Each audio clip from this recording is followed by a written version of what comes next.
한 부장님, 8억 드리겠습니다. 퇴직금에 위로금까지 얹어서요. 대신 총대 한 번만 매주시죠. 실형 안 갑니다. 집행유예로 끝납니다.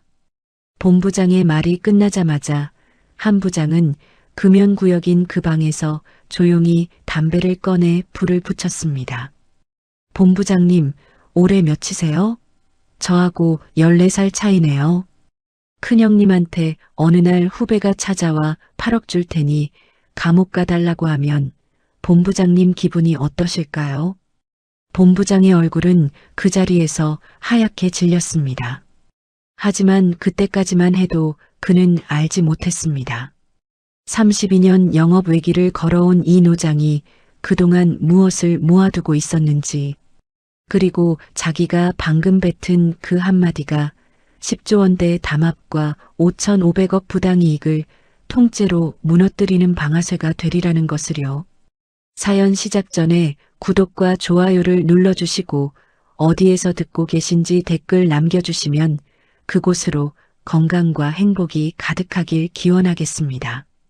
한정수가 동아식품 영업본부 특판부 문을 연 것은 그날도 어김없이 아침 6시 50분이었으니 이는 지난 32년 동안 단 하루도 어긋난 적이 없는 그의 출근 습관이었다. 창가로 들이친 햇살이 책상 위 근속 30주년 기념패를 비스듬히 물들이고 있었고 그 옆 탁상 달력에는 붉은 펜으로 정년 D-720이라 적혀 있었으니 이제 그에게 남은 시간은 2년이었던 셈이다. 양복을 벗어 옷걸이에 가지런히 걸어둔 한정수가 서류 가방에서 낡은 가죽 장부 한 권을 꺼내 펼쳤는데 표지에는 거래처 관리일지 제32구원이라는 글씨가 그의 손으로 또박또박 새겨져 있었다. 32년 전 처음 동아식품 문을 두드리던 그날부터 매일 아침 거래처와 주고받은 이야기며 납품가며 협상 과정을 이 장부에 기록해 온 것이 어느덧 32권째에 이르렀던 것이다. 부장님, 오늘도 일찍 나오셨네요. 영업차장 김영호가 출근하며 인사를 건네자 한정수가 고개를 들어 빙그레 웃었다. 김 차장, 자네도 일찍이구먼. 커피 한잔 할 텐가? 아이고, 부장님 정년도 얼마 안 남으셨는데 후배한테 커피 타주지 마십시오. 제가 타드려야죠. 김영호가 탕비실에서 커피 2잔을 타와 그중 한 잔을 한정수 책상에 조심스레 내려놓았고 맞은편 의자에 걸터앉으며 목소리를 낮춰 말했다. 부장님, 본부장님이 아까 출근하시면서 부장님 오시면 꼭 본부장실로 오시라고 전화를 하셨어요. 한정수의 미간이 살짝 좁아졌다. 오병철 본부장은 서울대 경영학과를 나와 미국에서 MBA까지 마친 엘리트로 10년 전 경력직 이사로 낙하산을 타고 들어와 순식간에 본부장까지 올라간 인물이었는데 한정수와는 나이도 14살 차이가 났거니와 일하는 방식 또한 물과 기름처럼 맞지 않는 터였다. 무슨 일로 부르시는 걸까요? 모르겠습니다. 요새 본부장님이 뭔가 분주하시긴 한데 저희 차장급한테는 얘기를 안 해주시니까요. 부장님 조심하세요. 제 촉에는 좋은 일 같진 않습니다. 한정수가 커피를 한 모금 마시며 고개를 끄덕였으니 20년 넘게 한솥밥을 먹은 후배의 촉이 틀린 적은 거의 없었다. 본부장실 문을 열자 오병철이 가죽 의자에 몸을 묻은 채 고개를 들었다. 아, 한 부장님. 어서 오세요. 앉으시죠. 오병철이 맞은편 소파를 손짓으로 가리키며 입가에 보기 좋은 미소를 지었지만 한정수는 그 미소가 어쩐지 사람을 기분 좋게 하는 종류의 것이 아님을 오래전부터 알고 있었다. 32년을 영업한에서 구른 직감이었다. 다름이 아니고 한 부장님, 내일 강남 그랜드 호텔 1205호로 좀 나와주셔야겠습니다. 오후 2시요. 경쟁사들이랑 가격 조정 회의가 있거든요. 한정수가 조용히 되물었다. 본부장님, 경쟁사랑 가격을 왜 조정합니까? 아이고, 부장님도 참. 요새 다 이렇게 합니다. 물가가 오르는데 각자 따로 움직이면 출혈 경쟁하게 되고 결국 다 손해 아닙니까? 그냥 업계 관행이라고 보시면 돼요. 한 부장님은 숫자만 좀 맞춰주시면 됩니다. 한정수는 답하지 않은 채 잠시 침묵했는데 그 침묵이 오병철이 의자에서 자세를 고쳐 앉을 만큼 길어지자 오병철이 서둘러 말을 덧붙였다. 뭐 어려운 일 시키는 거 아닙니다. 서 과장이 자료 다 준비해 놓을 테니까 자리만 채워주시면 돼요. 알겠습니다. 내일 2시 그랜드 호텔 1205호. 한정수가 자리에서 일어나 본부장실을 나왔고 문을 닫으며 마지막으로 돌아본 오병철은 이미 휴대폰 화면으로 시선을 돌린 뒤였다. 이튿날 오후 1시 40분 한정수가 그랜드 호텔 12층 1205 앞에 도착해 문을 두드리자 안에서 들뜬 목소리들이 흘러나왔다. 아이고, 한 부장님 오셨습니까? 문을 연 사람은 삼원재당 박 팀장이었고 그 안쪽으로는 대한-CPK와 서울제일식품 특판 담당자들이 이미 도착해 커피를 마시고 있었다. 회의실 한쪽 벽에 놓인 이동식 화이트보드를 본 순간 한정수의 숨이 잠시 멎고 말았다. 물엿 8% 인상, 동아 4월 15일, 삼원 4월 19일, 대한 4월 23일, 서울 4월 26일, 과당 12% 인상, 발송일 위와 동일 적용 대형 실수요처 6곳, 단가 협의는 동화선도 나머지 3, 4추종. 서민재 과장이 사회자로 나서 회의를 시작했고 각 회사 담당자들이 자사 상황을 브리핑하는 동안 한정수는 말없이 앉아만 있었으나 그의 눈은 화이트보드에서 한 번도 떠나지 않았다. 자, 이번 분기 합의사항은 이 정도로 정리하고요. 한 부장님, 동아 쪽에서 확인하실 사항 있으십니까? 서민재가 공을 던졌을 때 한정수가 천천히 자리에서 일어났다. 의자 다리가 바닥에 끌리는 소리가 회의실 공기를 한순간에 가로질렀고 모두의 시선이 그에게 쏠렸다. 제가 아무래도 장소를 잘못 찾아온 것 같습니다. 한정수의 목소리는 낮고 담담했으며 화가 난 사람의 것이라기보다는 오래된 장부 한 페이지를 조용히 넘기는 사람의 그것에 가까웠다. 저는 오늘 영업회의에 온 줄 알았는데 여기는 담합회의실이었나 봅니다. 저 칠판에 적힌 거, 이거 담합 아닙니까? 회의실 공기가 얼어붙었고 서민재가 당황한 얼굴로 부장님, 왜 이러세요 하며 손사래를 쳤지만 한정수는 이미 서류 가방을 집어들고 있었다. 서 과장, 난 먼저 가보겠네. 나머지 분들도 어련히 알아서 하실 테니까. 한정수가 회의실 문을 밀고 나오자 복도 저편에서 오병철이 뛰어오고 있었으니 서민재가 급히 연락을 넣은 모양이었다. 한 부장님, 잠깐만요. 오병철이 팔을 잡았고 한정수가 그 손을 내려다보자 오병철이 서둘러 손을 뗐다. 이러시면 저희 회사 곤란해집니다. 정년도 얼마 안 남으셨는데 왜 굳이. 본부장님. 한정수가 처음으로 오병철의 눈을 정면으로 바라보았다. 정년 얼마 안 남았다는 얘기 오늘부터는 저한테 하지 마십시오. 정년까지 2년 남았고 그 2년을 어떻게 살지는 제가 결정합니다. 오병철의 얼굴에서 웃음기가 사라졌고 한정수는 그대로 등을 돌려 엘리베이터를 향해 걸어갔다.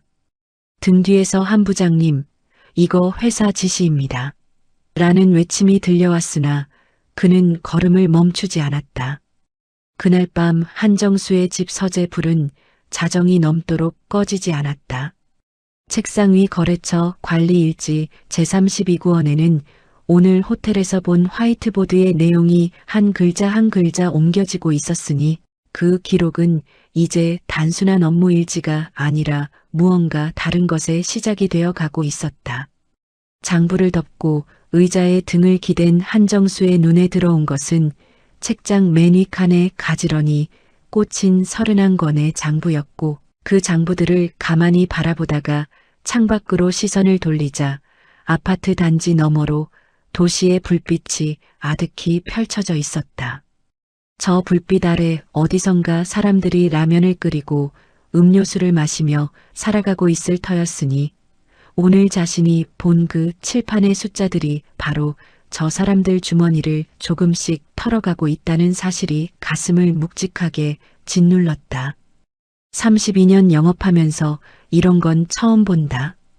이튿날 오전 한정수가 수화기를 들어 거래처 연락망 32년치 중 가장 오래 알고 지낸 이름을 눌렀으니 한빛유업 구매부장 박상호, 올해 58비 된 20년 거래 파트너였다. 박 부장님이십니까? 한정수입니다. 아이고, 한 부장님. 이 시간에 웬일이십니까? 오늘 저녁에 시간 좀 내주실 수 있겠습니까? 얼굴 좀 뵙고 싶어서요. 수화기 너머에서 박상호가 잠깐 멈칫했다. 20년 거래한 사이에 갑작스레 저녁 약속을 청하는 일은 드물었으니 박상호도 그 점을 금방 알아차린 모양이었다. 한 부장님, 무슨 일 있으십니까? 뵙고 말씀드리는 게 좋겠습니다. 알겠습니다. 6시 반에 회사 앞 일송정으로 오시죠. 저녁 6시 반 일송정 구석진 방에서 한정수와 박상호가 마주 앉아 소주 한 병이 반쯤 비워졌을 즈음 박상호가 조심스레 운을 뗐다. 한 부장님, 솔직히 여쭤봐도 되겠습니까? 요새 저희 쪽도 전분당 가격 때문에 골치가 아픕니다. 원가가 2년 사이에 50%가 뛰었는데 이게 정말 원자재 때문인지 의심이 들기 시작하더라고요. 우리끼리니까 말인데 이거 혹시 담합 아닙니까? 한정수는 대답 대신 조용히 고개를 한번 천천히 끄덕였을 뿐인데 그 작은 움직임이 박상호의 얼굴을 순식간에 굳게 만들었다. 한 부장님, 박 부장님 죄송합니다. 죄송하다고 하실 일이 아니죠. 한 부장님이 양심 있는 분이신 거 저 20년 거래하면서 잘 알고 있습니다. 말씀해 보세요. 제가 뭘 도와드리면 되겠습니까? 박상호가 한정수의 잔에 천천히 술을 따랐고 그 잔을 받아든 한정수는 한참 동안 맑은 술을 바라보았다. 창밖으로는 퇴근길 도시의 불빛이 하나둘 밝아오고 있었으니 저 불빛 아래로 걸어가는 사람들 중 누구도 자신들이 지난 8년간 누구에게 얼마를 도둑맞아 왔는지 알지 못하고 있었다. 한정수가 마침내 잔을 비우고 낮은 목소리로 입을 열었다. 박 부장님, 부탁 하나 드려도 되겠습니까? 일송정에서의 그날 밤 한정수가 박상호에게 부탁한 것은 동아식품 내부 자료가 아니었다. 자기 회사 납품 단가야 특판부 부장인 그가 훤히 꿰뚫고 있었고 한정수가 진짜로 필요로 한 것은 오직 한빛유업만이 가지고 있을 법한 자료였다.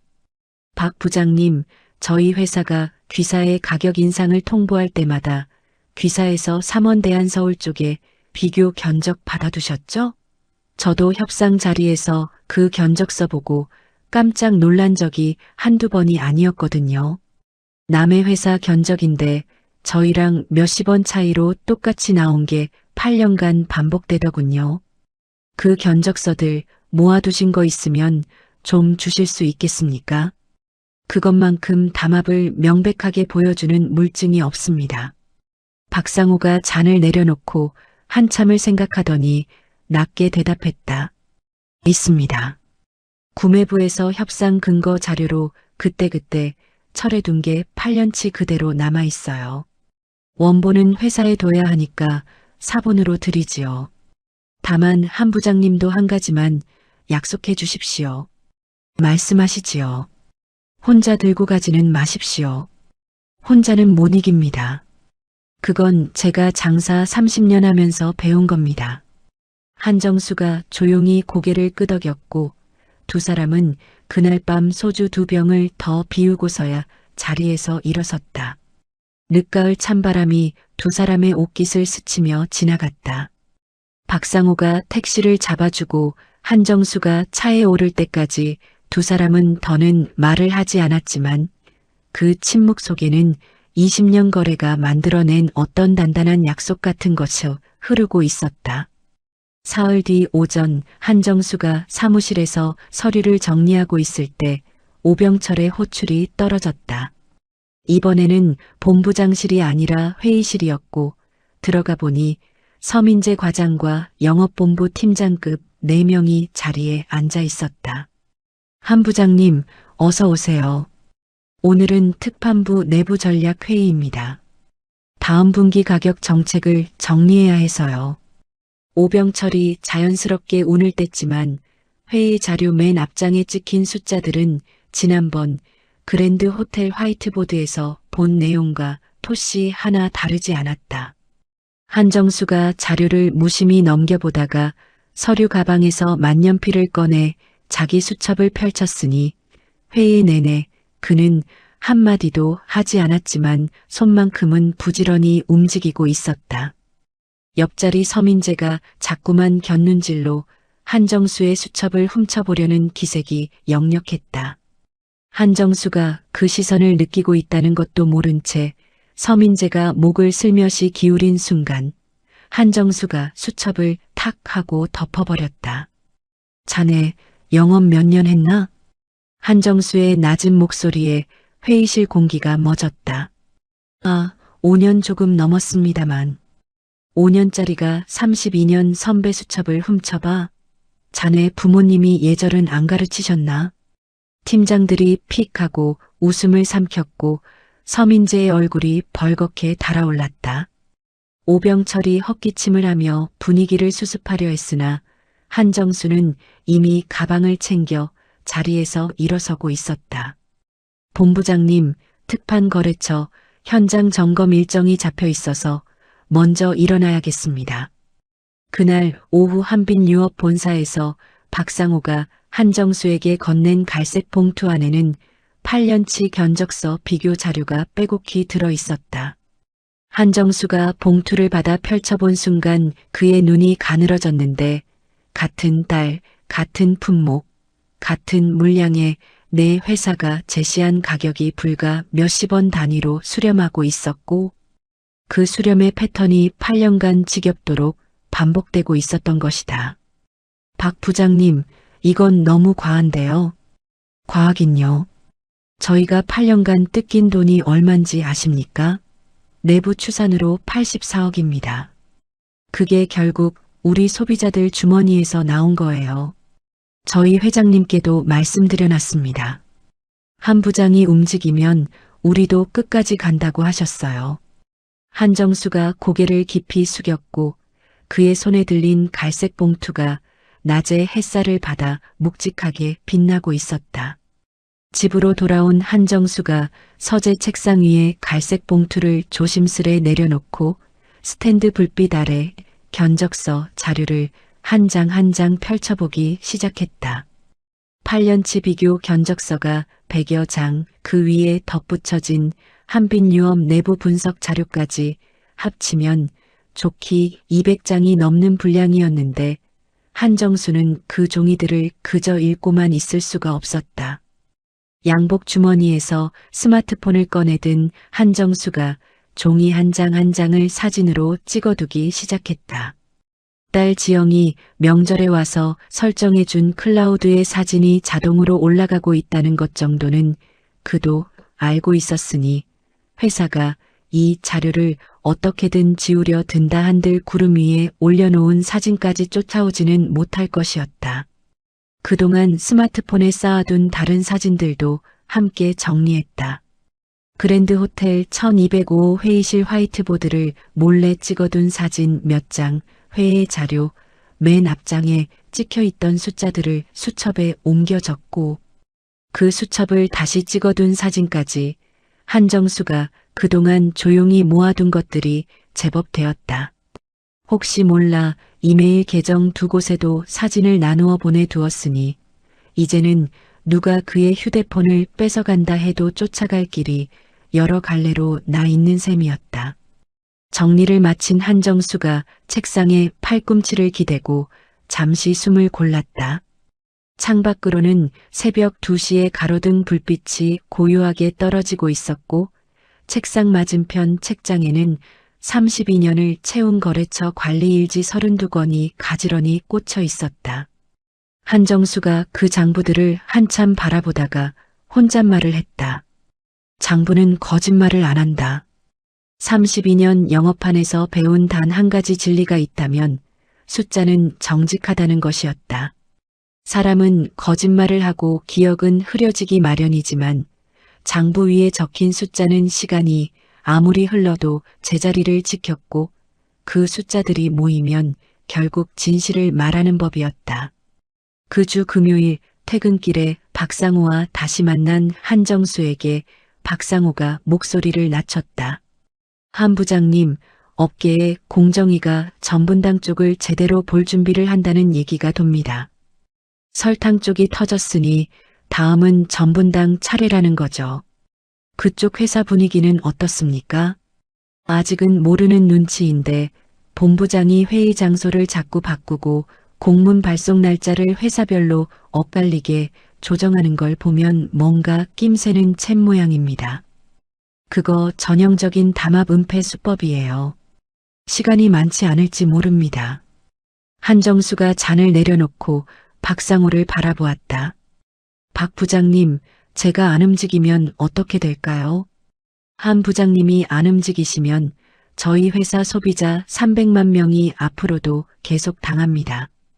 저울이 어느 쪽으로 기우는지는 한 부장님이 더 잘 아시지 않습니까? 한정수가 말없이 술잔을 비웠다. 창밖으로는 금요일 저녁 시청 광장을 오가는 사람들의 실루엣이 어지러이 흔들렸고 그 속을 걷는 이름 없는 얼굴들 중 어느 하나가 바로 박상호가 말한 소비자 300만 명의 한 사람일 것이었다. 그날 밤 집에 돌아온 한정수는 거래처 관리일지 제32구원의 새로운 페이지를 열고 제목을 적었다. 담합 증거 수집 일지. 게시. 그 밑으로 수집해야 할 증거 목록, 회의록, 녹음 필요성, 거래처, 협조 현황, 회사 내부 움직임 감시 포인트를 조목조목 정리해 나간 뒤 마지막 줄에 이렇게 적었다. 혼자 가지 마라. 박상호 부장의 말대로. 장부를 덮고 책상 위에 손을 얹은 한정수의 손등에 희미한 떨림이 있었는데 그것이 두려움인지 분노인지는 자신도 분간하기 어려웠다. 다만 확실한 것 하나는 32년을 걸어온 이 길이 마지막 2년을 앞두고 전혀 다른 방향으로 구부러지기 시작했다는 사실이었다. 한정수가 책장 위 장부 31권을 한참 바라보다가 서재 불을 껐다. 월요일 오전부터 사무실 분위기가 평소 같지 않았다. 출근한 한정수가 자기 자리에 앉아 서류를 펴는 동안에도 직원들이 탕비실과 복도 한쪽에 모여 소곤대는 모습이 눈에 띄었는데 그 가운데서 김영호 차장이 스마트폰 화면을 내밀며 한정수 책상 앞으로 다가왔다. 부장님, 이거 보셨습니까? 김영호가 내민 포털 뉴스 상단에 큼지막한 헤드라인이 떠 있었으니 설탕 제조 3사가 수년간 가격 담합을 벌여왔고 검찰이 전방위 수사에 들어갔다는 기사였다. 한정수는 기사를 천천히 훑어내리며 입을 다물었고 김영호가 목소리를 낮췄다. 부장님, 설탕 쪽이 터졌으니까 식품업계 다른 쪽도 줄줄이 조사 들어갈 거라고들 하던데요. 저희 본부장님이 아침부터 표정이 안 좋으시더라고요. 김 차장, 그 기사 링크 나한테도 하나 보내줘. 나중에 찾아볼 일 있을지 모르니까. 네, 저희가 왜요? 한정수가 김영호를 잠시 바라보다가 옅게 웃었고 김영호는 그 웃음의 의미를 묻지 않고 돌아섰다. 20년을 한솥밥 먹은 후배는 더 묻지 않아도 될 때를 아는 사람이었다.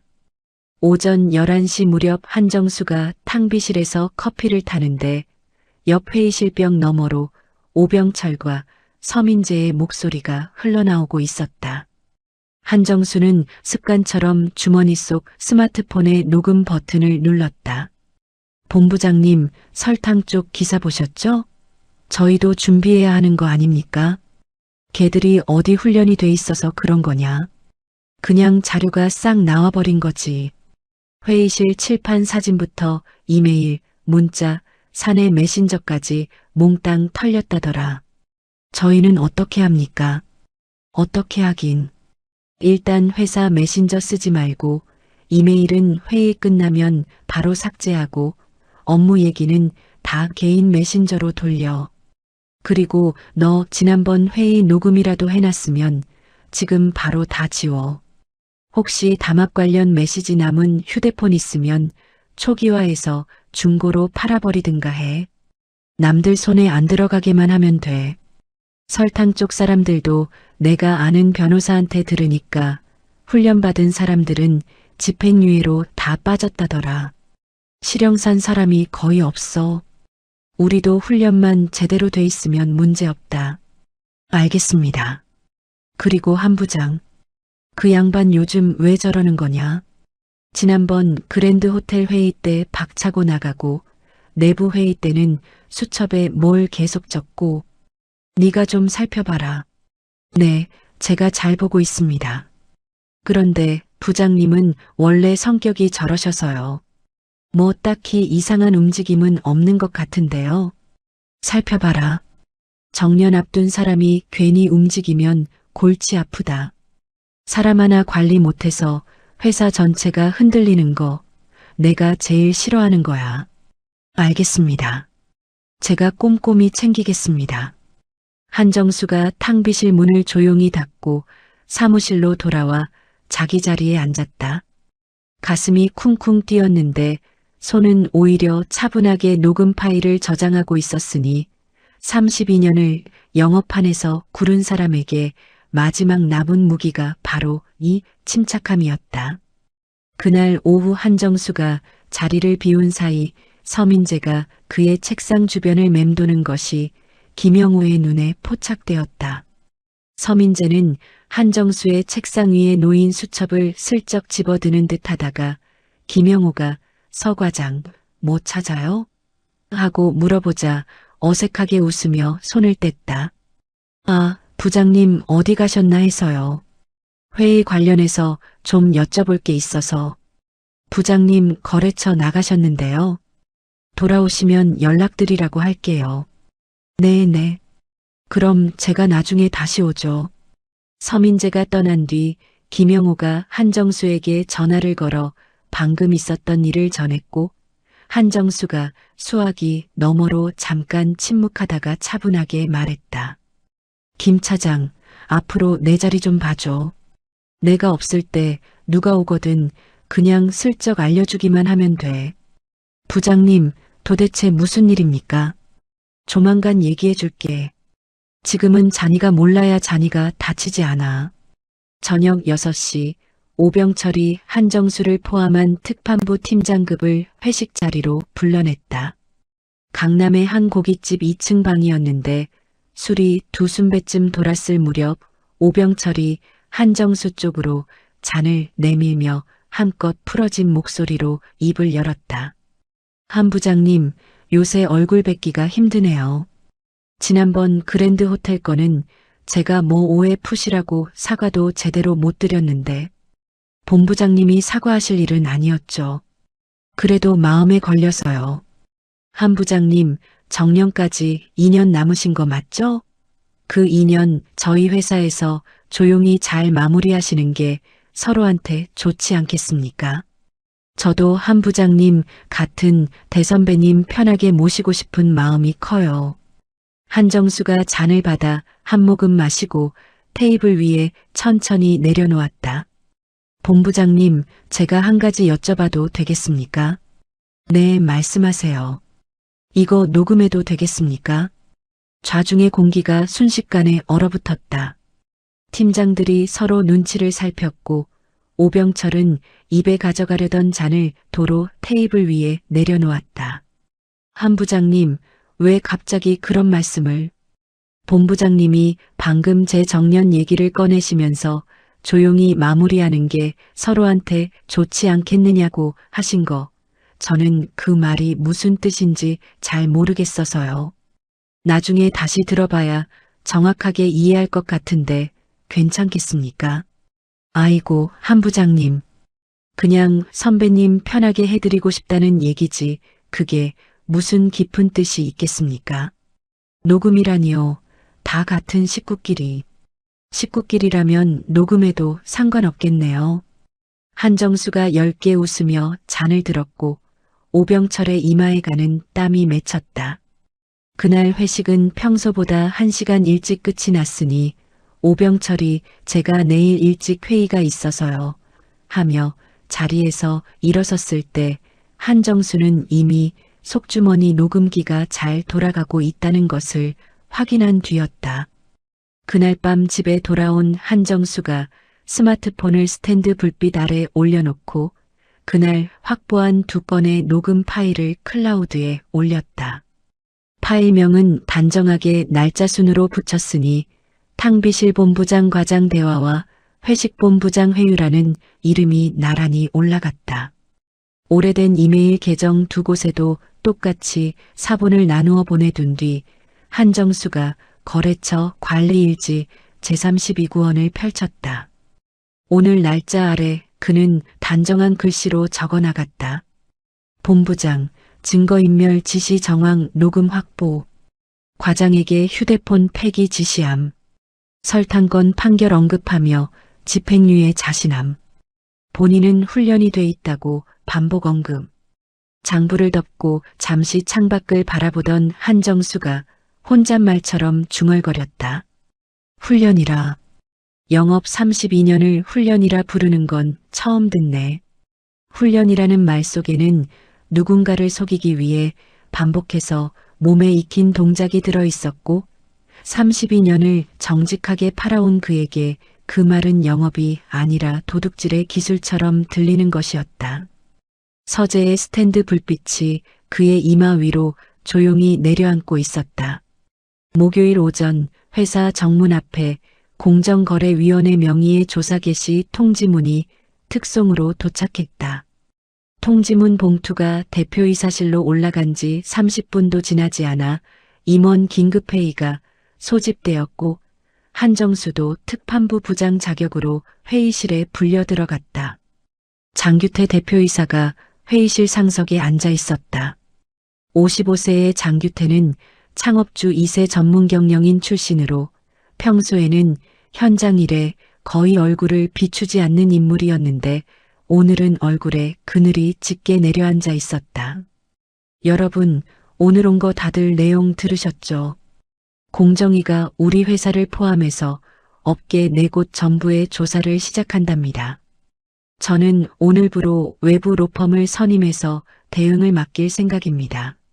사내 자료 정리, 대응 창구 일원화, 언론 접촉 금지 이 3가지는 이 자리에서 바로 결정합니다. 장규태의 말이 끝나자 오병철이 조심스레 운을 뗐다. 대표님, 외부 로펌 쪽에서 우선 권하는 게 있습니다. 우리 쪽에서 먼저 누구 한 사람이 책임을 지는 그림을 만들어야 회사 차원의 피해를 최소화할 수 있다고 합니다.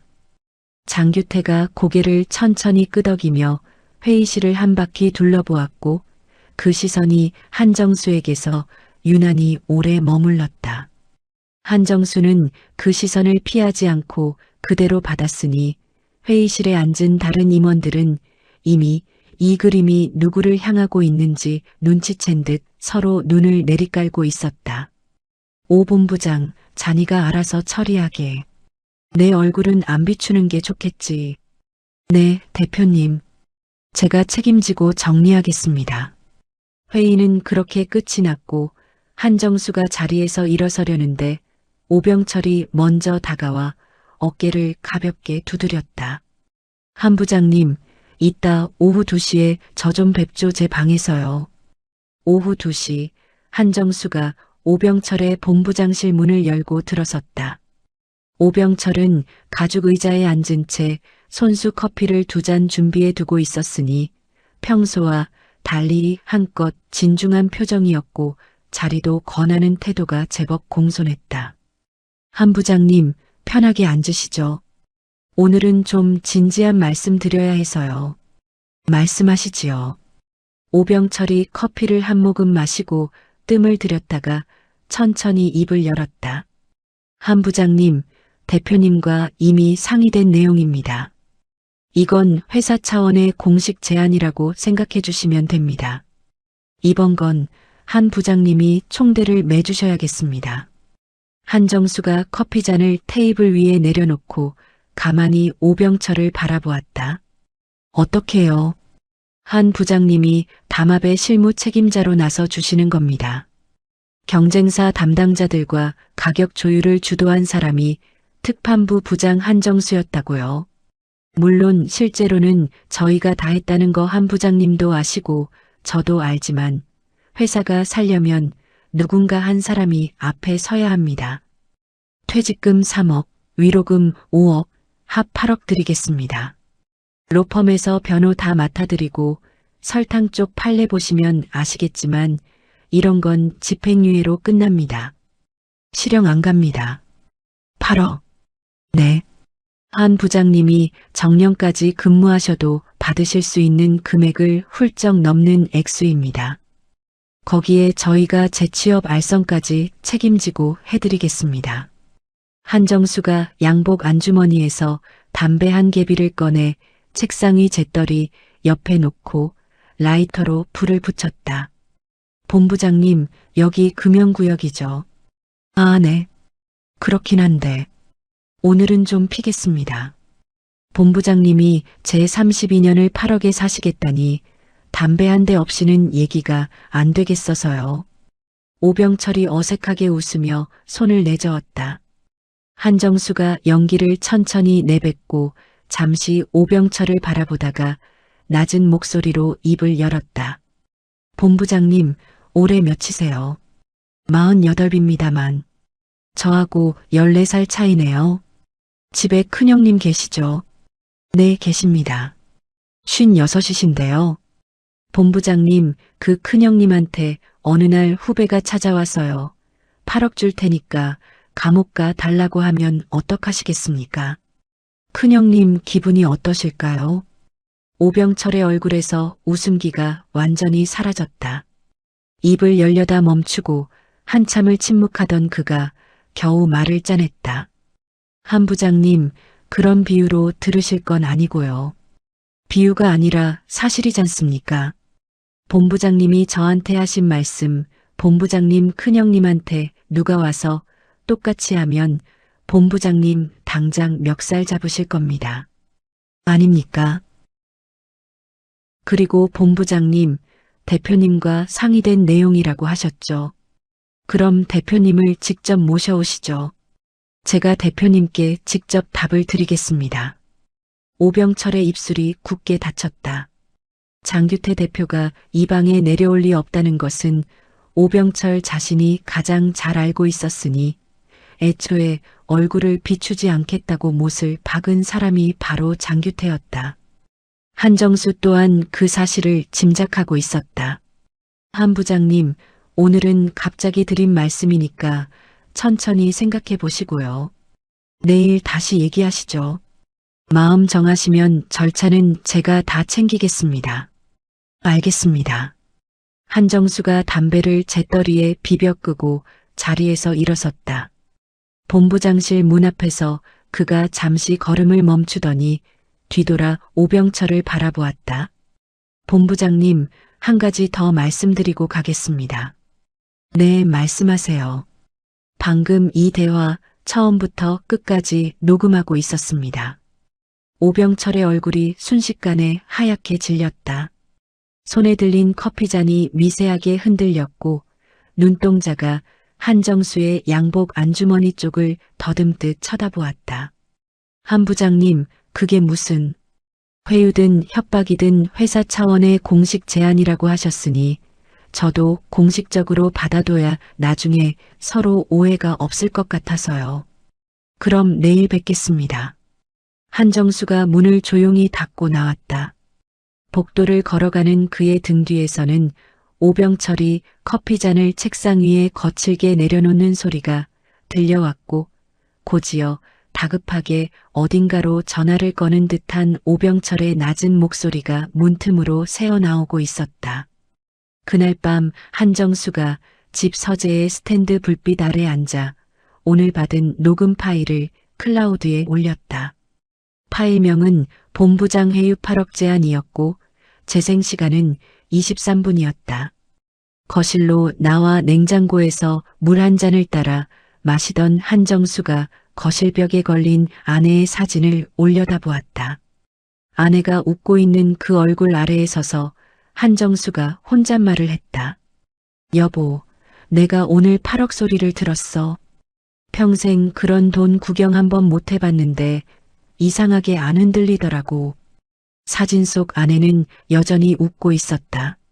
한정수가 물컵을 내려놓고 욕실 거울 앞으로 갔으니 거울 속에는 흰머리가 절반을 넘긴 한 남자가 그를 바라보고 있었다. 한정수, 너 32년을 뭘 지켜왔냐? 거울 속의 한정수는 대답하지 않았다. 그러나 그가 이미 답을 알고 있다는 것은 얼굴 표정이 말해주고 있었다. 이튿날 오전 9시 로펌 변호사 2명과 서민재 과장이 회사 로비에 나타났다.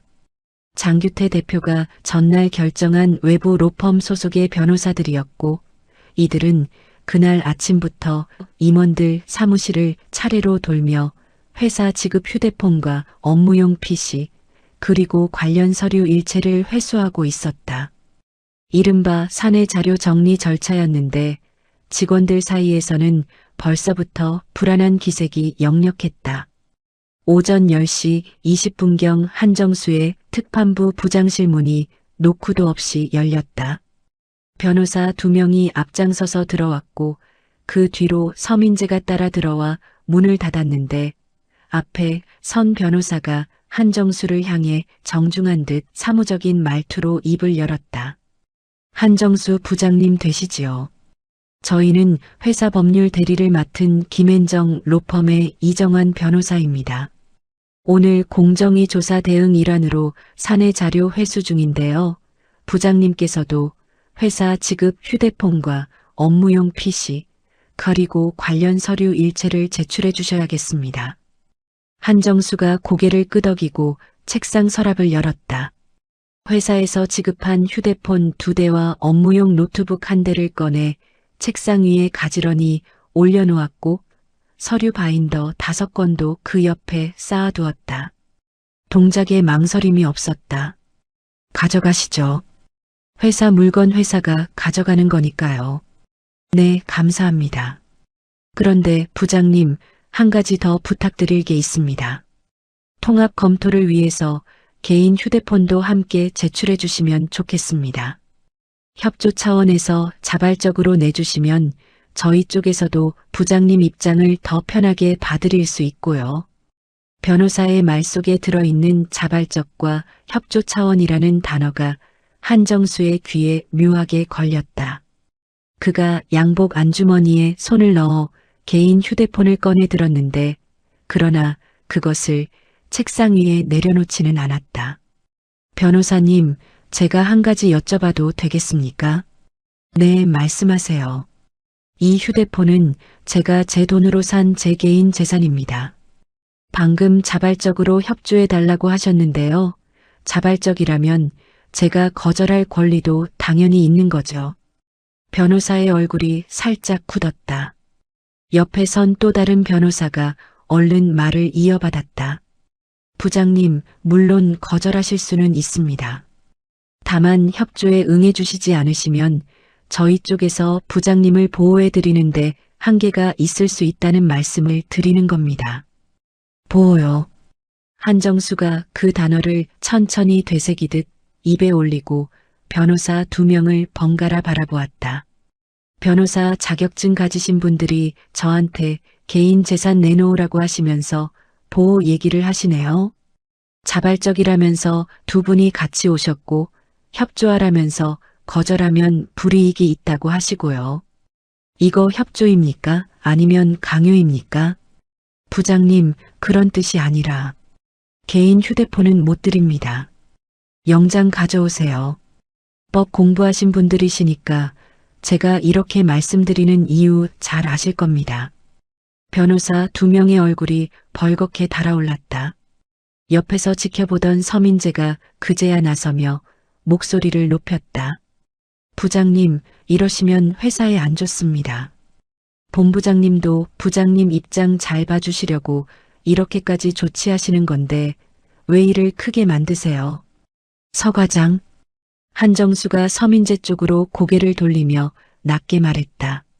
자네 지금 나한테 협박한 거지. 회사에 안 좋다는 말, 그게 협박이 아니면 뭔가. 아니, 부장님. 제 말은 그게 아니라. 이 대화도 녹음 중이네. 자니가 방금 나한테 한 말 그대로 남아있어. 그러니까 한 번만 더 생각하고 말하게. 서민재가 입을 다물었다. 변호사 두 명도 서로 눈을 마주치고 어색한 표정을 지었으니 오늘 이 자리가 이런 식으로 흘러갈 줄은 그들도 예상하지 못한 모양이었다. 여러분, 오늘 회수할 거는 책상 위에 있는 것까지입니다. 더 필요하시면 절차를 밟아서 다시 오시고요. 저는 이제 거래처 나가봐야 해서 자리 비워드리겠습니다. 한정수가 양복 재킷을 챙겨 입고 회사에서 지급한 기기들이 놓인 책상을 등지고 돌아서 나왔다. 서민재와 변호사들이 아무 말도 하지 못한 채 한정수의 뒷모습을 쳐다보고 있었다. 그날 오후 한정수가 한빛유업에서 돌아와 본인 차에 시동을 걸고 지하 주차장을 빠져나가려는데 주차장 출구 쪽에 오병철이 혼자 서 있었다. 양복상의 주머니에 손을 찌른 채 한정수의 차가 나오기를 기다리고 있었던 것이 분명했다. 한정수가 차를 세우고 운전석 창문을 반쯤 내렸다. 본부장님, 여기서 뭐 하십니까? 한 부장님, 오늘 오전 일은 제가 들었습니다.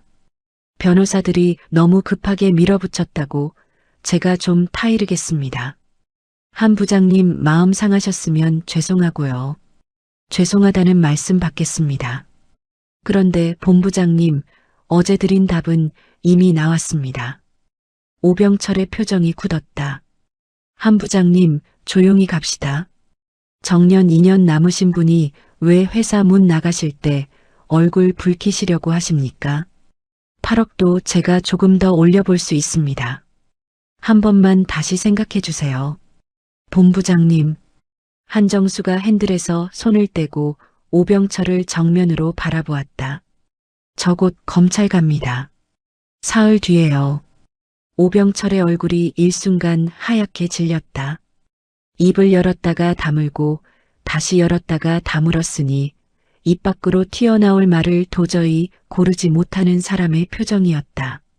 한 부장님, 그게 무슨... 지금까지 제가 드릴 수 있는 마지막 예의입니다. 본부장님도 그동안 준비할 시간 드리는 거니까 마음 정리 잘 하시고요. 대표님께도 그렇게 전해주시면 고맙겠습니다. 한 부장님, 잠깐만, 한 부장님. 오병철이 다급하게 차창을 두드렸지만 한정수는 운전석 창문을 올리고 그대로 엑셀을 밟았다. 차가 지하 주차장을 빠져나와 도로에 올라서는 동안에도 백미러 속에서는 오병철이 휴대폰을 꺼내 다급하게 어디론가 전화를 거는 모습이 그대로 비치고 있었고 그 통화의 상대가 누구인지는 한정수가 굳이 확인하지 않아도 충분히 짐작할 수 있는 사람이었다. 집으로 돌아온 한정수가 서재에 앉아 오늘 녹음된 두 건의 파일을 차례로 클라우드에 올렸다. 로펌 회수개인 폰 요구, 서민재 협박 회사에 안 좋다. 주차장 본부장 회유이차. 파일 두 개가 나란히 올라가는 동안 거래처, 관리일지, 제32구원의 오늘 페이지에는 단정한 글씨가 한 줄씩 채워지고 있었다.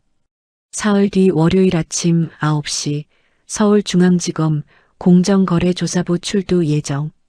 자료 최종 점검할 것.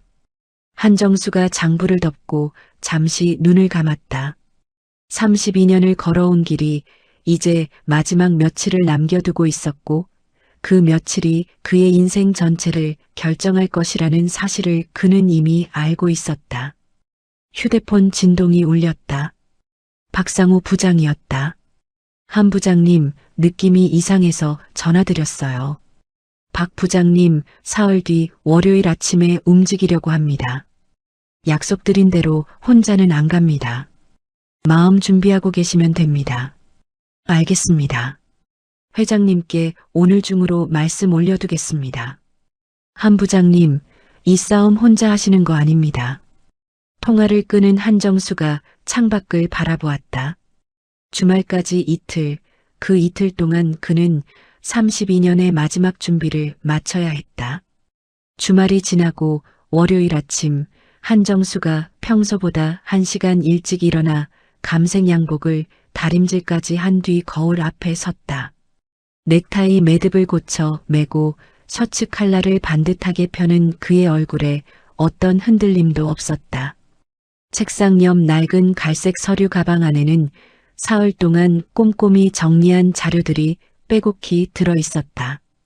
박상우가 건네준 8년치 견적서 비교자료, 호텔 회의실에서 몰래 찍어둔 화이트보드 사진 수백 장을 인쇄한 묶음, 오병철과 서민재의 녹취 파일 5건을 담은 USB 녹취별, 주요 발언 대조표 그리고 거래처 관리 일지 중 담합 관련 페이지 사본이었다.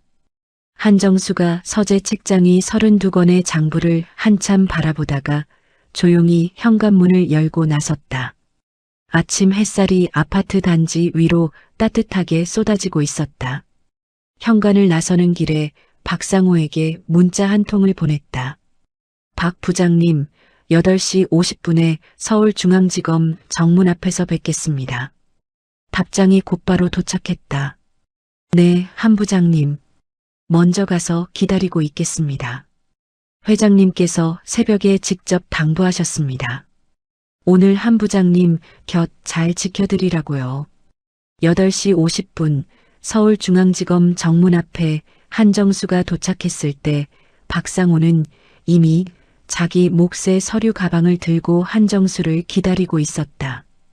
감색 양복에 은퇴 안경을 쓴 박상우의 얼굴도 평소보다 한결 엄숙한 빛이었는데 두 사람이 나란히 서서 검찰청 건물을 올려다보는 모습이 아침 햇살 속에서 묘하게 단단해 보였다.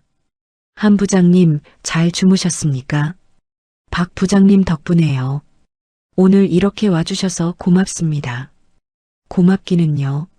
제가 어제까지 회장님께 자료 출처 증언 어떻게 드릴지 정리하고 왔습니다. 한 부장님 먼저 말씀 다 끝내시면 그때 제가 나서서 저희 쪽 자료 출처 책임지고 증언하겠습니다. 한 부장님은 오늘 본인 얘기만 하세요. 나머지는 제가 알아서 하겠습니다. 박 부장님. 한정수가 잠시 말을 멈추고 박상우를 바라보았다. 이 신세는 평생 못 갚을 것 같습니다. 신세라는 말하지 마시고요. 그냥 들어갑시다. 두 사람이 나란히 검찰청 정문을 통과해 민원실 접수대 앞에 섰다. 한정수가 조용한 목소리로 입을 열었다. 담합 사건 관련 증거를 제출하러 왔습니다.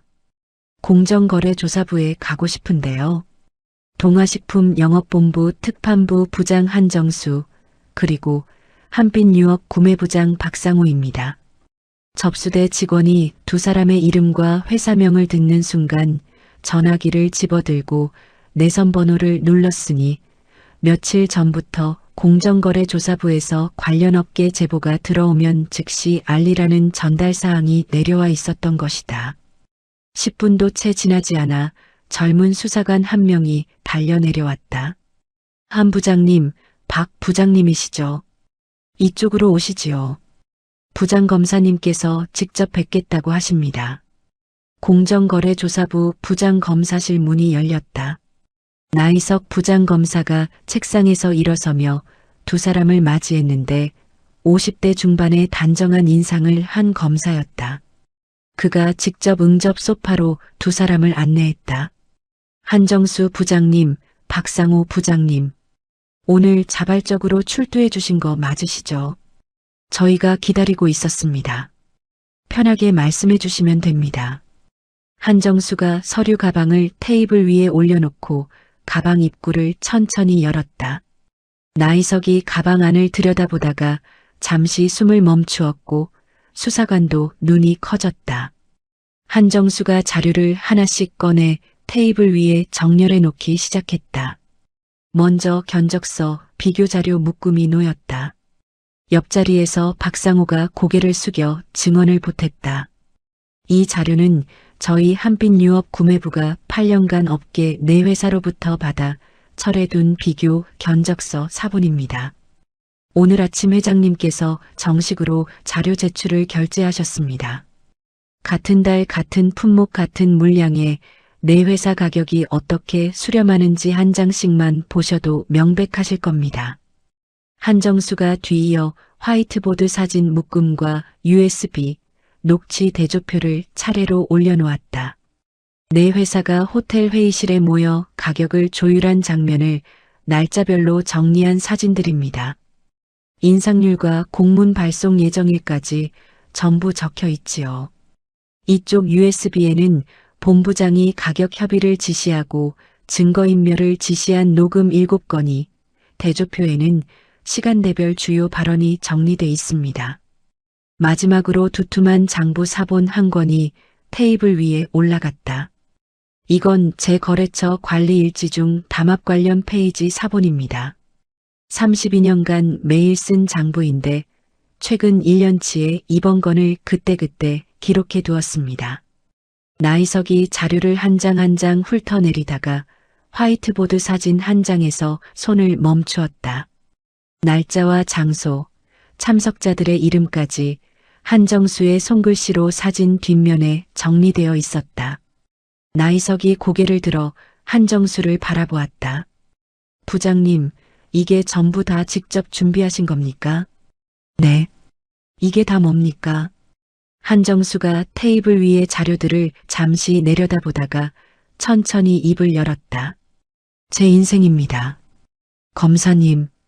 부장검사실이 잠시 조용해졌다. 수사관이 숨을 죽이고 한정수를 바라보고 있었고 나이석도 한동안 말을 잇지 못했다. 박상호는 옆에서 조용히 고개를 숙이고 있었다. 부장님, 회사에서 저한테 8억 줄 테니 총대를 매라고 했습니다. 실형 안 가고 집행유예로 끝난다고도 했고요. 그런데 제 32년은 8억보다 비쌉니다. 그래서 이 자리에 왔습니다. 검사님, 제대로 수사해 주십시오. 나이석이 고개를 천천히 끄덕이고 자리에서 일어섰다. 그가 책상 쪽으로 가서 수화기를 들더니 낮지만 단호한 목소리로 말했다. 수사관 전원 긴급 소집합니다. 공정거래조사부 전체 10분 안에 회의실로 모이세요. 이 사건 오늘부터 완전히 다시 시작합니다. 수화기를 내려놓은 나이석이 두 사람에게 다시 돌아와 정중하게 고개를 숙였다. 두 분 오늘 이 자리에 와주셔서 감사합니다. 책임지고 끝까지 수사하겠습니다. 한정수가 고개를 끄덕이고 자리에서 일어섰다. 서류 가방은 비어 있었고 그 빈 가방이 오히려 그가 32년 동안 짊어지고 있던 무게를 내려놓은 듯 가볍게 느껴졌다. 박상호도 한 걸음 뒤에서 조용히 일어났다. 검찰청 정문을 나와 계단을 내려오던 두 사람의 눈앞에 서민재가 주차장 쪽에서 걸어 나오고 있었다. 얼굴에는 당혹과 초조함이 뒤섞여 있었다. 부장님 잠시만요. 본부장님이 꼭 한 번만 더 뵙자고 하십니다. 한정수가 서민재를 가만히 바라보다가 낮게 말했다. 자네 지금 증인 매수 심부름 온 건가? 본부장 밑에서 이런 일까지 하려고 입사했나? 자네도 같이 옷 벗을 각오는 돼 있고. 서민재가 말을 잃었다. 한정수가 한 걸음 더 다가서며 덧붙였다. 이 대화도 녹음 중이네. 가서 본부장한테 전하게. 다음에는 본인이 직접 오라고. 옆에서 지켜보던 박상호가 서민재를 한번 쏘아보더니 한정수의 어깨에 가볍게 손을 얹었다. 한 부장님 갑시다. 이 양반하고 더 얘기할 이유가 없어요. 두 사람이 나란히 서민재를 지나쳐 주차장 쪽으로 걸어갔다. 서민재는 그 자리에 못 박힌 듯 서 있었고 햇살이 두 사람의 등 뒤로 길게 그림자를 드리우고 있었다. 한정수가 검찰에 증거를 제출한 지 나흘 뒤 공정거래조사부가 업계 내 회사 본사를 동시에 압수수색했다. 새벽 6시 검찰 수사관 100여 명이 동아식품을 포함한 네 회사의 본사와 대표이사, 영업본부장 자택에 일제히 들이닥쳤으니 언론사 카메라들이 이미 현장에 나와 중계할 정도로 제보 직후 수사 속도가 빨랐던 것이다. 가장 먼저 무너진 곳은 삼원재당이었다. 업계 2위인 삼원재당의 법무 담당 상무가 오전 중에 부장검사실로 직접 찾아와 전면 시인하고 수사 협조를 약속했으니 한정수가 제출한 녹음 파일과 화이트보드 사진에 자사 직원이 명확하게 찍혀 있었던 터라 부인할 재간이 없었던 것이다. 삼원재당의 자백은 남은 세 회사를 순식간에 벼랑 끝으로 몰아세웠다. 로펌을 동원해 회사 자료를 대대적으로 삭제했던 동아식품은 한정수의 백업 앞에 무력했다. 사내 메신저와 이메일, 임원들 휴대폰 기록까지 회수해서 지워버렸지만 한정수가 개인 클라우드와 오래된 이메일 계정 두 곳에 따로 저장해 둔 녹음 파일과 화이트보드 사진은 그대로 남아 있었다. 검찰이 클라우드 자료를 확보한 순간 이미 승부는 결정된 것이나 다름없었다. 오병철이 새벽에 자택에서 체포됐다. 잠옷 차림으로 수사관들에게 수갑이 채워져 연행되는 모습이 9시 뉴스톱으로 보도되었고 그의 얼굴 위에 동아식품 영업본부장 오모 씨, 담합주도 혐의로 긴급 체포 자막에 큼지막하게 떠올랐다. 오병철의 아내는 그날 오후 짐을 싸서 친정으로 내려갔다는 소문이 사내에 돌았다. 서민재는 증거인멸 교사 공범으로 함께 구속되었다. 본부장 지시로 휴대폰을 폐기하라고 이곳저곳을 돌아다닌 정황이 녹취에 그대로 남아있었고 로펌 변호사들 앞에서 한정수에게 개인 휴대폰을 내놓으라고 협박한 장면도 결정적 증거가 되었다. 대표이사 장규태에게는 구속영장이 3번 청구됐지만 3번 다 기각되었다. 직접 지시한 증거가 부족하고 방어권 보장이 필요하다는 이유였다.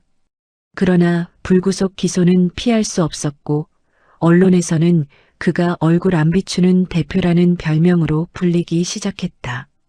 경쟁 3사의 임직원까지 모두 합쳐 총 25명이 재판에 넘겨졌다. 식품업계 사상 최대 담합 사건으로 규모와 피해액이 각 신문 일면을 장식했다. 동아식품의 주가는 상장 이래 최대 폭락을 기록했고 대형 실수요처 6곳은 즉시 동아식품과의 모든 계약을 해지한다고 공식 성명을 발표했다. 한빛유업이 가장 먼저 성명을 냈다. 한정수는 회사로부터 해고 통보를 받기 전에 먼저 사직서를 제출했다. 사직서를 수리하는 인사팀 직원에게 그가 한마디 남겼다. 이제 제가 나가겠습니다. 이 회사 더는 지킬 가치가 없어진 것 같아서요. 김영호 차장을 비롯한 특판부 후배 4명이 한정수가 떠나는 날 회사 앞 식당에 모여 조용히 배웅 자리를 마련했다. 술잔이 두어 순배 돌았을 때 김영호가 먼저 입을 열었다. 부장님, 저희도 2-3달 안에 사직서 낼 생각입니다. 생산관리부의 이성태 차장, 회계팀 박준식 차장, 물류팀 최민수 과장 이렇게 저 포함 넷이서요. 부장님 가시는 길에 저희가 함께 가고 싶어서요. 한정수가 잔을 내려놓고 네 사람을 하나씩 바라보았다. 자네들, 집에 식구들은 있잖나. 나 혼자 나가는 거하고 자네들이 함께 나가는 거는 무게가 달라. 다시 한번 생각해보게. 저희도 집에 이미 얘기 다 해놨습니다. 부장님, 저희 다섯이서 작게라도 새 회사 하나 차립시다. 이 바닥에서 정직하게 한번 해보고 싶습니다. 한정수가 잠시 말을 잇지 못했다. 창밖으로 가을바람이 가로수 잎사귀를 흔들고 있었고 다섯 남자의 잔 안에서 소주가 잔잔히 흔들리고 있었다. 두 달 뒤 첫 공판이 열렸다. 서울중앙지법 형사 대법정. 피고인석에는 오병철을 필두로 서민재와 장규태, 그리고 경쟁 3사의 임직원들까지 총 25명이 일렬로 앉아 있었으니 그 광경이 법원 출입 기자들에게도 좀처럼 보기 힘든 장면이었다. 한정수가 증인으로 소환되어 증인석에 섰다. 선서를 마치고 자리에 앉는 그의 앞으로 피고인석에 앉은 오병철이 고개를 들었다. 두 사람의 시선이 짧게 마주쳤고 오병철이 참지 못하고 목소리를 높였다. 한 부장님, 이렇게까지 하셔야 합니까? 재판장이 법봉을 두드려 질서를 요구했지만 오병철의 목소리는 끊어지지 않았다. 한 부장님 때문에 저 지금 가족도 잃었습니다. 회사도 잃었고요. 이게 정의입니까? 한정수가 오병철을 돌아보지 않은 채 재판장을 향해 담담히 입을 열었다. 재판장님, 제가 저 사람한테서 8억을 받았더라면 오늘 이 자리에 제가 피고인으로 서 있었을 겁니다. 저는 증인으로 서기 위해서 8억을 거절했습니다. 그 차이가 오늘 저와 저 사람의 자리를 결정한 겁니다. 법정이 한순간 조용해졌다. 방청석의 기자들이 속기하는 소리만 나직하게 들려왔고 오병철의 얼굴이 점점 일그러지다가 이내 고개를 깊이 떨구고 말았다. 첫 공판이 끝나고 법원 계단을 내려오는 한정수에게 기자들이 마이크를 들이댔다. 부장님, 한 말씀 부탁드립니다. 업계에 남기고 싶은 말씀이 있으시다면요. 한정수가 잠시 걸음을 멈추고 카메라를 정면으로 바라보았다. 32년 영업했습니다. 마지막에 하나 배운 게 있다면 정직하게 파는 게 결국 제일 잘 파는 거더라는 겁니다. 저희 업계 후배분들도 이번 일로 많은 것 느끼셨으면 좋겠습니다.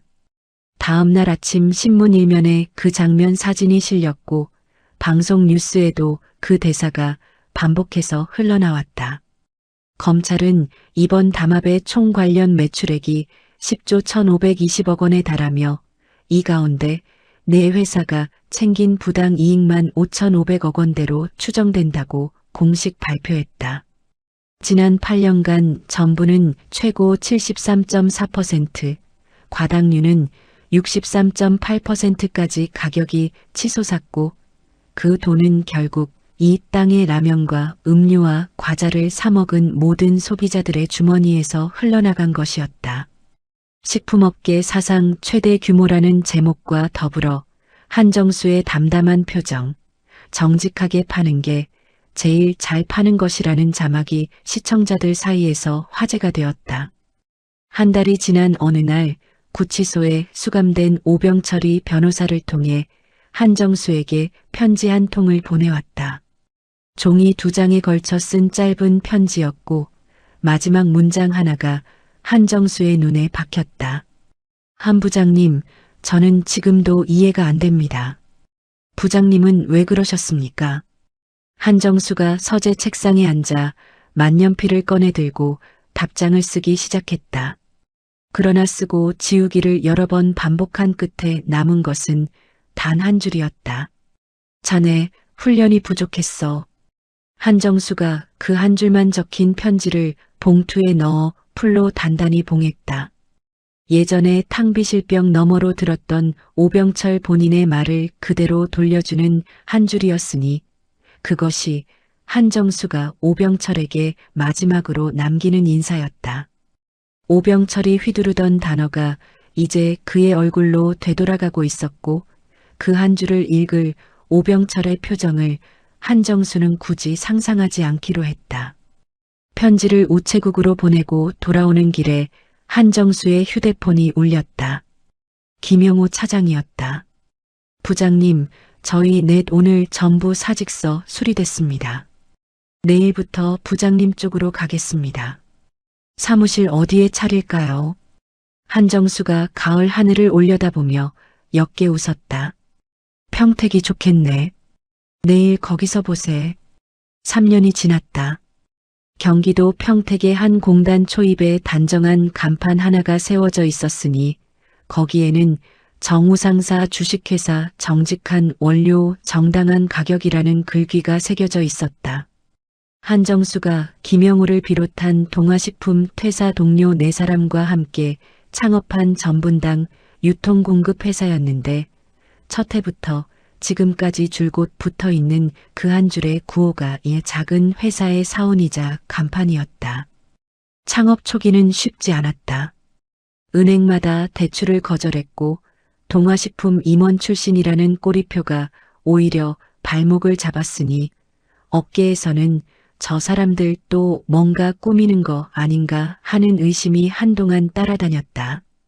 한정수가 수원의 낡은 자기 아파트를 담보로 5억을 대출받아 공장 임대와 초기 운영비를 감당했을 때 딸 지영이 울며 만류했던 일이 지금도 그의 기억에 생생했다. 아빠, 이제 그만 쉬세요. 정년도 지났는데 왜 이렇게까지 하시려고요? 지영아, 아빠는 영업맨이야. 영업맨은 영업을 해야지. 돈 벌자고 차리는 거 아니니까 너무 걱정하지 마라. 아빠 인생에서 처음으로 내 간판 걸고 해보는 일이잖니. 한빛유업이 먼저 움직였다. 박상호가 그동안의 경위를 정리해 회장에게 보고했고 한빛유업 회장이 손수 평택 공장을 방문했다. 70대의 백발 회장이 한정수 앞에서 고개를 깊이 숙이던 그날의 장면을 김영호는 지금도 잊지 못한다. 한 대표님, 저희가 8년간 뜯긴 돈이 84억입니다. 그 돈은 결국 우리 한빛유업 소비자들 주머니에서 나온 거였지요. 한 대표님 아니셨으면 저희는 아직도 모르고 당했을 겁니다. 앞으로 저희 전분당 원료 전량 정우상사에서 받겠습니다. 저희 회사가 있는 한 이 약속은 지킵니다. 한빛유업의 공식 계약 발표가 업계에 퍼지자 다른 대형 실수요처들이 차례로 정우상사의 문을 두드렸다. 오성잭과 대오주류, 금강제면이 줄지어 공급 계약을 맺었고 정우상사는 창업 1년 만에 흑자 전환에 성공했다. 한때 저 사람들 또 뭔가 꾸미는 거 아닌가 하며 수군대던 업계 분위기도 서서히 바뀌었으니 정직한 원가표와 흔들리지 않는 공급가가 3년을 이어지자 이제는 거래처들이 먼저 정우상사의 약속을 믿기 시작한 것이었다. 3년이 지난 지금 업계 5위의 중견기업으로 성장했으며 직원 수도 어느덧 80명에 이르러 있었다. 어느 봄날 오전 정우상사 사무실로 이력서 한 통이 도착했다. 접수한 여직원이 고개를 갸웃하며 한정수의 대표이사실로 들고 들어왔다. 대표님, 이분 성함이 좀 눈에 익어서요. 예전에 동아식품 계셨다는데 확인해 보시겠어요? 한정수가 이력서를 받아들었다. 사진 속 얼굴이 낯 익었고 이름 석자가 그를 잠시 멈춰 세웠다. 서민재, 41세, 전 동아식품 영업본부 특판팀 과장. 집행유예 2년을 마치고 올해 초부터 구직 중이라고 적혀 있었다. 자기소개서 마지막 줄에는 지난 일을 반성하며 새 출발을 하고자 합니다라는 문장이 또박또박 쓰여 있었다. 한정수가 이력서를 잠시 내려다보다가 여직원에게 조용히 건넸다. 돌려드리게. 그리고 한마디 전해주게. 우리 회사는 훈련된 사람만 받는다고. 네, 훈련된 사람이요. 그렇게만 전해드리면 알아들으실 거야. 여직원이 이력서를 다시 봉투에 넣고 나갔다. 한정수가 대표이사실 창가에 서서 공장 야적장을 내려다보았다. 원료를 실은 트럭들이 묵직한 엔진 소리를 내며 줄지어 들어오고 있었고 직원들이 트럭 운전기사들에게 어서 오십시오 하고 허리를 숙이는 모습이 유리창 너머로 보였다. 그 시각 교도소의 텔레비전 시청실에서는 오병철이 저녁 뉴스를 보고 있었다. 51세가 된 그의 얼굴에는 지난 3년 동안의 무게가 고스란히 내려앉아 있었는데 아내와는 이혼했고 아이들은 유학을 떠난 뒤로 편지 한 통 보내지 않았다.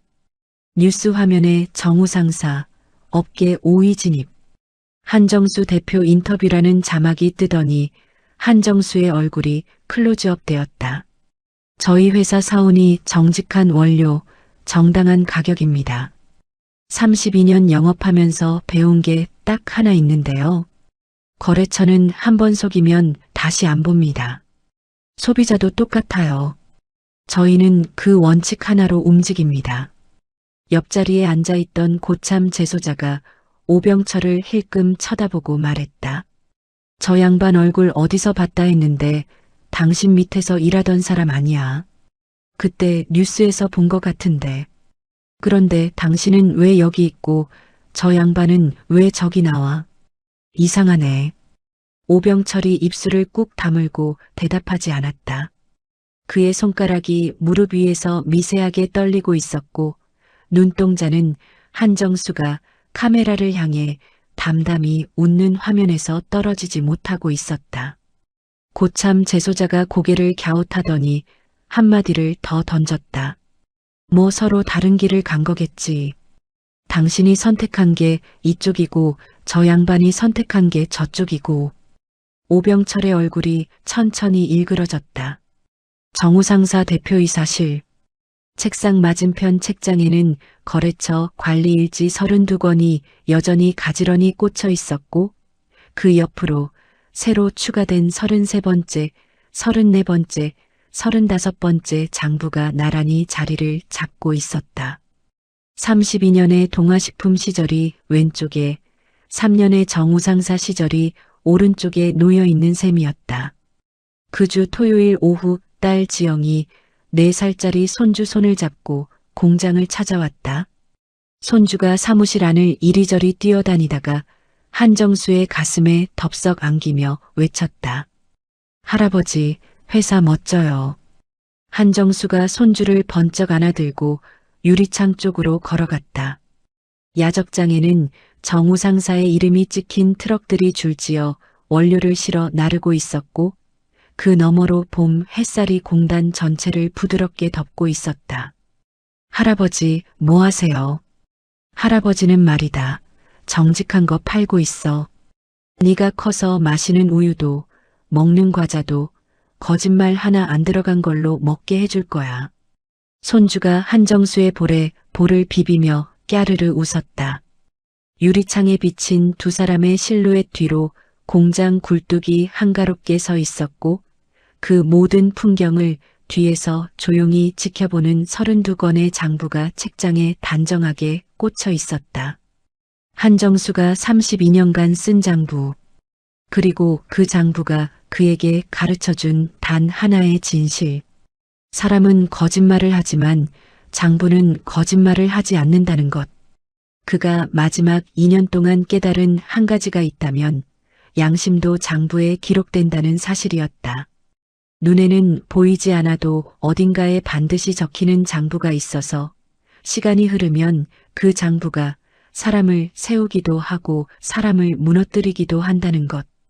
그리고 세상은 그 장부를 성실하게 써온 사람 앞에서 결국 고개를 숙인다는 것. 손주의 웃음소리가 대표이사실에 가득했고 한정수의 눈가에 잔잔한 주름이 번졌다. 창밖으로 봄바람이 불어오고 있었다. 한정수라는 남자의 32년.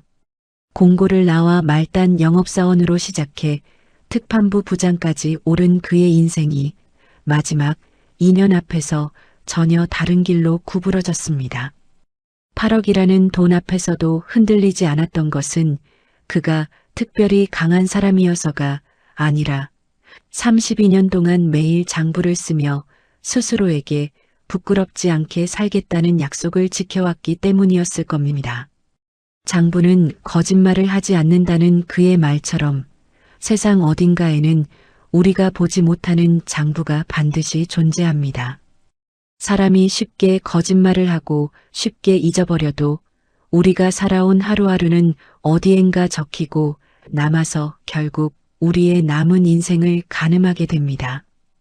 부끄럽지 않은 아버지로, 부끄럽지 않은 할아버지로, 부끄럽지 않은 한 사람으로 살아가는 일이 쉽지는 않지만 한정수처럼 묵묵히 자기 장부를 써가는 사람 앞에서 세상은 결국 고개를 숙이는 법입니다. 이야기를 끝까지 들어주신 분이 계시다면 잘 들었다고 댓글 하나만 남겨주세요. 구독과 좋아요 부탁드립니다. 감사합니다.